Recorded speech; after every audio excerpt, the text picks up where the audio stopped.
امت کے ساتھ بھی انصاف ہو، جو نان مسلم ذمی ہیں ان کے ساتھ بھی انصاف ہو، اور جو نان مسلم جن سے ہماری لڑائی ہے ان کے ساتھ بھی انصاف ہو۔ نبی اکرم صلی اللہ علیہ وسلم کی حدیث ہے، حضور نے ارشاد فرمایا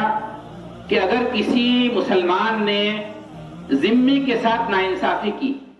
ذمی کو میں پھر دہراتا ہوں، ذمی اس نان مسلم کو کہتے ہیں جو مسلم مملکت میں رہے ایک معاہدے کے ساتھ، جس کا ذمہ مسلمانوں نے لیا ہو، تو حضور نے ارشاد فرمایا اگر کسی مسلمان نے کسی ذمی کے ساتھ ناانصافی کی تو قیامت کے دن میں اس ذمی کا وکیل بن کر کھڑا ہوں گا۔